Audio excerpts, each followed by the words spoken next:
Hi, Gemini. Hi. Where do I begin? Where do I begin with you all? I appreciate you as my friends. I appreciate the lens you bring to the world. You operate so very differently than me that I love to see how your minds work. And I appreciate you. And here we go. Let's talk about March, because this is one of those months where the energy is very start and stop. We're shifting from Pisces into Aries, which is really exciting, and forward motion, fresh starts. But we have retrogrades, including your ruling planet, and we have deep, heavy energies with the moon cycle. So let's talk through this. We have the full moon in Virgo in your 4th house on the 1st of the month. So this is about your home. This is highlighting what you want your home space to look like, who you have in your home. And it could be, just asking you to adjust your living situation or what you're prioritizing in that living situation. This may be a time for deep conversations about that. However, no knee-jerking. Don't send yourself into a spiral here. Take a breath, right? You have the new moon in Pisces on the 17th. That's in your 10th house of your work in the world. So this is a really great energy for setting your seeds of intention about what you want to be doing, right? You have the 4th and 10th house axis there. You have your internal space, your home space, and you have your external identity space. They're very deeply tied. And for you in that Pisces energy, it is about you needing to plant some intentions. I think it's a time for you guys to get very real about what your life looks like, both on the external and the internal. And it's kind of heavy, right? That's what I'm saying. March is no holds barred as far as truth, internal truth, not other people telling you truth, but your truth inside of your body, things that maybe you haven't wanted to acknowledge, or things that you need to do for yourself, or things that you want to experience for yourself are going to be bubbling up. And that's true for everybody, but you guys definitely have some heavy hitting. And then of course we have the fun of the full moon in Libra on March 31st, which is in your 5th house of romance. And here's where, once again, we're kind of playing off. We moved from your 4th house, which is your internal space, who you're closest to, home and family, into your 5th house of creativity and romance. So it's kind of shifting into highlighting, once again, it even plays in with the work you do in the world. What are you creating? And where are you feeling playful? And where are you feeling hopeful and youthful? Where are you needing to adjust? Once again, this is all radical energy that is asking you at a deep, inherent level to make sure you're listening, right? And here's the thing too, you guys, we have a Mercury retrograde.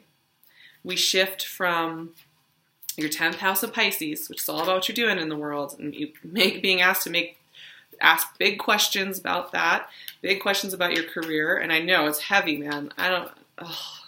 Pisces season gets me. And then we move into your 11th house of your friendships and your community and the people around you. Once again, once we hit Aries season, you're going to be adjusting that too. And here's the thing, your ruling planet Mercury is going retrograde in your 11th house of friendships. So not only is your ruling planet slowing down, which means that you're having to do that internal searching and listening, right? But you also have it in your 11th house of friendships, which, one of the things going on here in this month is the question, what are you serving and what's serving you? And finding a balance between those two. And that's true for you guys. It's hitting a lot of key points. Your home life, your career, your community, and your friendships, and your creativity. That's a lot. That's a lot, you all. And the thing is, though, it's a slowdown. We also have Jupiter, this planet of expansion in Scorpio, going retrograde on the 8th and continuing to retrograde through July, which means we're all having to heal and transform at a deep level where things are not working or serving us anymore. And I will hopefully be doing a video on that Jupiter retrograde because I think it's kind of beautiful, the placement for it. At any rate. And that's in your 6th house of just how you take care of your body and yourself, right? Healing, it's great. So it could be really, really good energy for you. That Jupiter retrograde could really help some of you that are dealing with stress, anxiety, or physical issues to get a breath and get some healing going. So that's really good for the spring. However, let's look at these cards because I'm really curious to see what's coming out. Beautiful things. Beautiful things. As long as you don't let your mercurial minds get the better of you. We have really good things going on here. Let's look at this. We have the Sun, the Queen of Cups, and the Six of Swords. This is fantastic. This is fantastic. There is change going on here, you guys. There's a lot of shifting going on with your energy. It's interesting because I'm like, yeah, it's a really internal journey. As far as the energy, the collective energy, it's a lot of internal stuff going on, but you guys have both sides of the coin right here, because look at this. I mean, this is opportunity. This is getting the chance to do a creative project or something that you want to dabble in or play in or do. It could be something that's a hobby. It could also be a career thing. We're getting that career highlight, right? With all that Piscean energy all the way up until the 20th. So this to me connects with career, like getting that green light to go do something that makes you feel playful and hopeful and maybe lighthearted after a time of being very introspective and feeling not so playful, right? The Sun is bringing up some kind of beautiful new adventure. And it's connecting with some kind of emotional core here, right? Some of you may be dealing with a water sign as well. Like this could all be working together with that water sign energy. Queen of Cups is very intuitive, right? This is about the intuitive heart center, connecting what you love to play in, what you love to experience with some kind of emotional truth. So this could be really heavy hitting, you guys. I think Gemini's what you do in the world, how you act in the world, because you're so communicative and you have so much vibrant energy, it's really important for you to be doing something and utilizing that type of energy, having it be something that is meaningful to you, that connects with you at a soul level. Otherwise, it nags at you. You can still play the role, but it'll nag at you. And so this Queen of Cups is even more representing that it needs to be an intuitive knowing. What I get the sense of is this opportunity is going to feel very natural to you. And it may be involved with a water sign as well. This could be, for those of you like with romance and stuff, this could be happening. Now, here's the deal. This opportunity is coming in. It's amazing. It's deep. Like I'm feeling it in my solar plexus right now. It does require you leaving something behind. It does require you shifting something. It does require you pushing off from one bank into the next. Six of Swords, while it can be about like the grieving process of leaving behind something that no longer serves you, it's just as much about being willing to leave something behind to go to something really great. So what this suggests to me is there is a little bit of nerves, right? There is a little bit of this like choice. Like it's bright, it's vibrant, it's obvious this is where you want to be headed, but you have to make that choice. And that's still going to weigh on your mind a little bit. So it's really exciting. Like I said, there's external change going on here. The Six of Swords is telling me there is a push into new territory. You are leaving something behind. Some of you may be moving. Some of you may be leaving an old job and going to a new one. Some of you may be leaving behind even an old relationship that's no longer serving you because you've got some work to do that you want to go do in the world.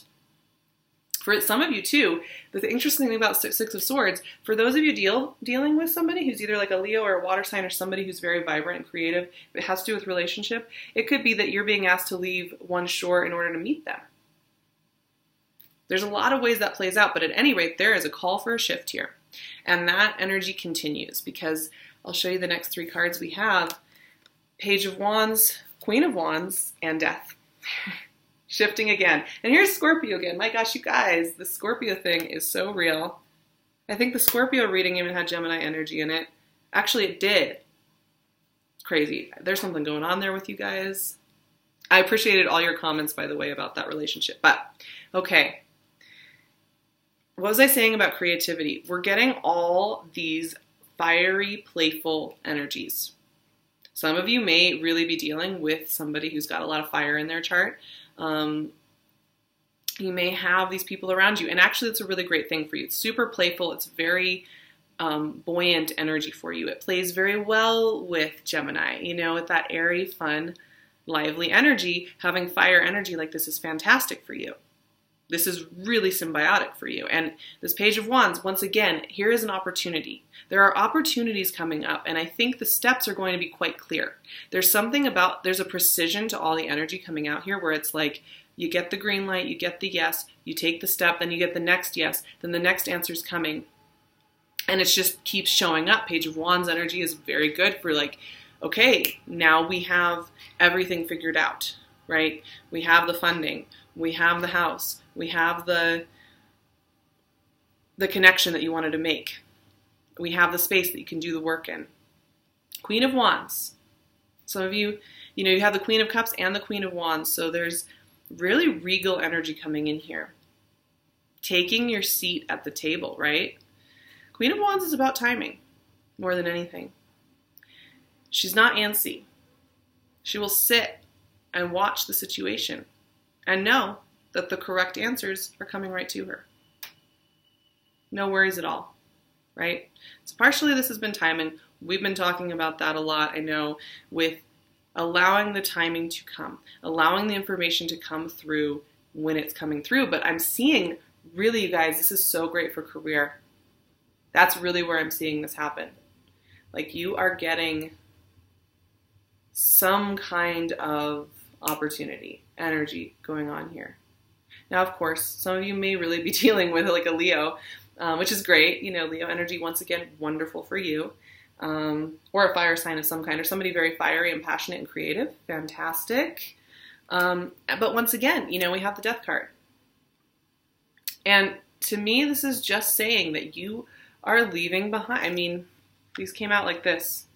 I'm doing 3 sets of 3 for the reading this month as we work our way through the month. Look at this. Both. The way these both work, the 6 of Swords and Death, is that we are transitioning. We are transforming. Sometimes, with Mercury retrograde, what's really interesting, especially if it's your ruling planet like this,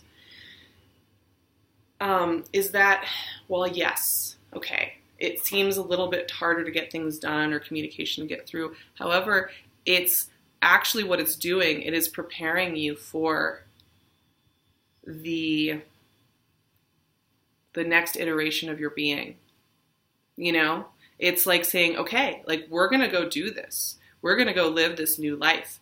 So let's take a second, do all our checking in, get all this information sorted out so that we can move forward with clarity and precision. And I was just noticing here, in this card, the moons are going to be really important for you checking in, doing that check-in work.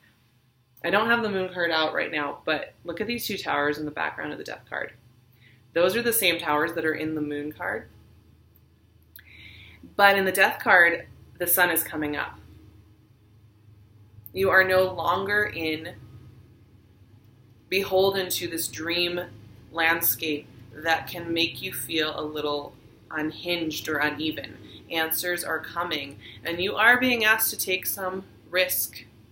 And not like crazy risk, but you are being asked to leave behind one way of doing things in order to experience something new. And like for some of you, it is about committing to a relationship. For some of you, it is about a new job or a new location. For some of you, it is about sharing a gift or a talent. All of those things, any of those things. Seriously though, you guys are being called to let go of the mental processing of what that could look like and to actually act in the world. Now, once again, we do have your ruling planet retrograde, so be just check in with the details. Check in, make sure you're communicating and breathing. And that's what the last 3 cards are about. They're quite poetic. I'm going to take a deep breath before I pull these up because I don't want you guys to get too worried. It's really the key to everything. These 3 cards are the key to you utilizing this month in a way that will allow you to have all these gifts that want to come through, because you do have gifts. You have the sun. If you get the sun as your first card, that means that you are on the path to some very glorious energy. And you have the Page of Wands, and you have the Queen of Wands, and you have the Queen of Cups, and then you have these transformation energies. Everything is calling you to step up. But of course, when that happens, This is when the little voice that wants to hold us back wants to get the loudest. Queen of Pentacles, Two of Swords, Five of Cups. Okay. This is such poetic stuff happening here because, first of all, here's your third queen of the reading. Three queens. Queens are about nurturing. They are about recognizing. This is the eternal mother in all her forms. The eternal mother creates. The eternal mother knows. She is intuition. All three of these queens are deeply tied to intuition in their different ways. And one way here is with your health, with your self-care, with checking in with your body. I feel like this is going to be a month with that Jupiter retrograde in your 8th house like that. This is a month. Or not in your 8th house. It's in your 6th house. I'm sorry. I'm getting all confused here. Your 6th house of your well-being, your physical body. You're going to be checking in. Also, this is grounded energy. This is grounded intuition. So grounded intuition is really nice because when you have the ability to think 100 plot lines within the space of 5 minutes, you need grounding. Here we go, you guys. You are being asked to step up, right, to the next thing, to the plate of this beautiful thing that's coming in for you. Fantastic. New opportunities bring up fears and old wounds. That little voice that wants to tell you you're not enough, you're not allowed, it's not going to work out, it doesn't make sense, I'm going to have to lose this, will pop out. It will pop out when things are about to be really good.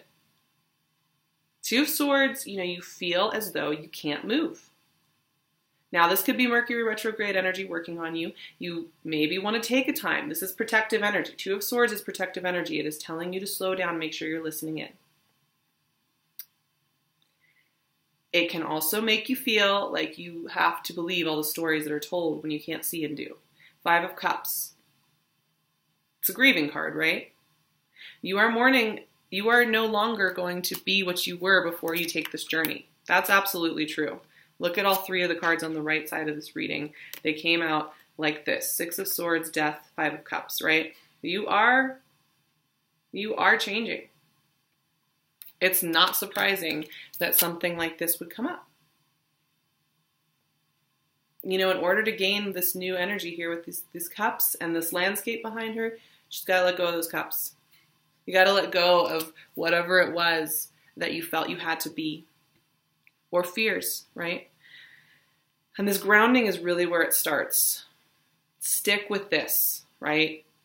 First, when you're getting called to do all this change in such a small amount of time, and you're also having all this internal intuitive stuff going on, and you're also having all this information coming in, first step, get grounded, stay grounded. That will really help with this. Because this is your internal journey. You are doing some really deep digging, you guys, because you're getting opportunities, because things are changing, because you are no longer going to be where you were. You need Queen of Pentacles more than anything. Wow. I'm going to pull one more card. This is a beautiful month, but it may feel a little fractured while you're in it. Until you look back, Three of Cups came out. Everything's okay. There's jubilation. There's reason to celebrate this month. However, while you're in the process of it, it may feel very fractured, very frazzled, very intense. And only when you're looking back, once we hit like April and things have kind of started to sort themselves out, will you be like, wow, that was an amazing month and so many great things happened. But in the midst of it, it may feel like it's just this crazy landscape that you just don't even have a handle on, right? And that really does mean that you are on the path to some good new stuff when you can't totally encapsulate everything that's going on with you. Just be aware that those sensitive pain body parts of yourself do wake up. They tend to wake up right when you're getting to the good stuff because That's the point at which you do the most important work. So this retrograde is really helpful for you. The Jupiter retrograde is really helpful for you. The Piscean energy is very helpful for you. The 8th house energy is very helpful for you. Or actually, you know what's interesting? I just realized too. Yeah, that 11th house energy, I'm sorry, as we get into Aries, 10th to 11th, is really helpful for you. Everything's on your side, but it's asking a lot. So check in with your body, check in with your soul, check in with your mind, consistently get grounded with your intuition. The people in your life are good for you. There are no negative Nancys here. They all want the best for you, and the opportunities want the best for you. And what's really going on is major transformation, which can feel very unsettling and intense. I know you guys are mutable. However, even mutables, this kind of transformation, this kind of new beginning calls a lot. So I'm going to leave it at that, my loves. I love you all so very much. As you probably noticed, I'm wearing this glorious crown from PinkLune. Losing my words. I'm going to leave, one person gets this crown. This is the only one she's made. She made it specifically for me to do these readings in, and we wanted to spread the love and share with this. So I'm going to leave the link for this crown below, as well as her shop. If you don't get a handle on this crown, there are a lot of other beautiful items in the shop. I mean, truly, truly beautiful. Please check her out, 15% off. All the goodies are in the description box, as well as my email, my Instagram, and my website, and I would love to work with you. I am traveling in March, so April is really when I'm going to start digging in and getting into these readings one-on-one. I do Skype readings, phone readings, and pre-recorded readings, so let's get in touch. I would love to work with you. And Instagram is a great way to find out what I'm going through in my little world over here, so if you are curious about that, check that out. I will see you all in April. Please take good care of yourselves, my loves.